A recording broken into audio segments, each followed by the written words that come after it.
Hello बच्चों, चलिए प्रश्न को पढ़ते हैं और समझते हैं। प्रत्येक फलन का x के सापेक्ष अवकलन कीजिए। और हमें एक फलन दिया है 3x प्लस 5 और दूसरे कोष्टक में 1 प्लस 10x। प्रश्न को हल करने से पहले प्रश्न के लिए हम मुख्य अवधारणा लिख लेते हैं। तो प्रश्न के लिए मुख्य अवधारणा जिसकी सहायता से हम इस प्रश्न को हल करेंगे। मुख्य अवधारणा में हम प्रश्न से संबंधित अवकलन ज्ञात करने के कुछ सूत्रों को लिखेंगे और इसके गुणधर्म को भी लिखेंगे। तो मैं यहाँ पर सबसे पहले आपको लिखता हूँ कि d बटा डी एक्स, यदि दो फलनों का अवकलन हमें ज्ञात करना है उनके गुणनफल का, तो उसके लिए सूत्र होता है u dv बटा डी एक्स, उसके बाद प्लस v du बटा डी एक्स। ये याद रखें आप। उसके बाद कुछ अवकलन है, उनके सूत्र भी आपको याद होना चाहिए। सबसे पहले d बटा डी एक्स, एक्स की घातांक n, इसका अवकलन होता है n एक्स की घातांक n माइनस 1। और उसके बाद d बटा डी एक्स, यदि हमारे पास अचर है, कोई अचर राशि है, यहाँ पर अचर है, तो अचर का अवकलन कितना होगा? केवल अचर होना चाहिए, तो इसका अवकलन क्या होता है? 0 होता है। एक और सूत्र है, वो भी मैं लिख देता हूँ। d बटा डी एक्स 10x, 10x का जो अवकलन होता है वह होता है सेक स्क्वायर x। तो ये कुछ सूत्र है जिनका प्रयोग हम यहाँ पर करेंगे। अब जिसका हमें अवकलन करना है उसे हम y के बराबर मानेंगे। तो माना हमारा जो प्रश्न है वो y के बराबर है, तो y बराबर हो जाएगा 3x प्लस 5, उसके बाद है 1 प्लस 10x।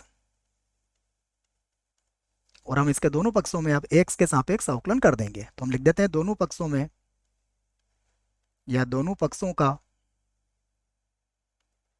x के सापेक्ष, x के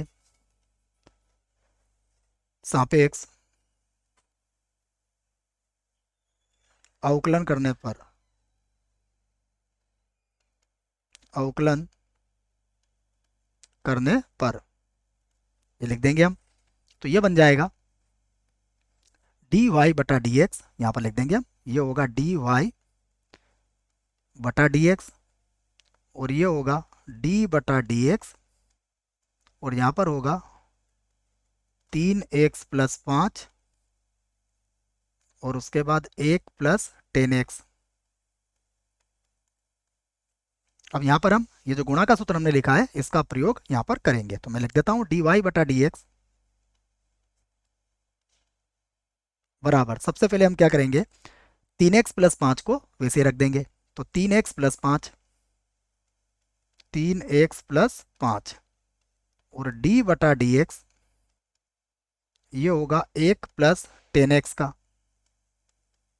उसके बाद प्लस, अब 1 प्लस 10x को वैसे ही लिखेंगे। और अब अवकलन होगा d बटा डी एक्स, ये हो जाएगा 3x और प्लस 5 का। ये समझ में आ गया होगा आपको। ये हमारे लिए u था और ये हमारे लिए v था।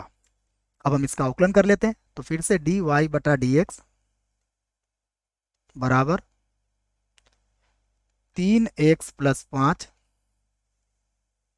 देखिए, एक हमारे पास अचर है तो अचर का अवकलन क्या होगा? 0।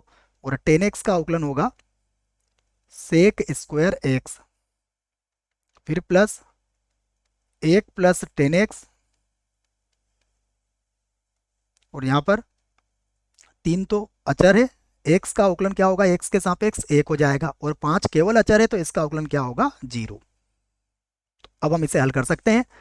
ये हो जाएगा 3x, या फिर यहाँ लिख देता हूँ मैं 3x प्लस 5, और यहाँ पर होगा सेक स्क्वायर x, और यहाँ पर ये हो जाएगा प्लस का, 3 से अगर गुणा करते हो आप तो ये होगा 3, और प्लस का हो जाएगा 3 10x।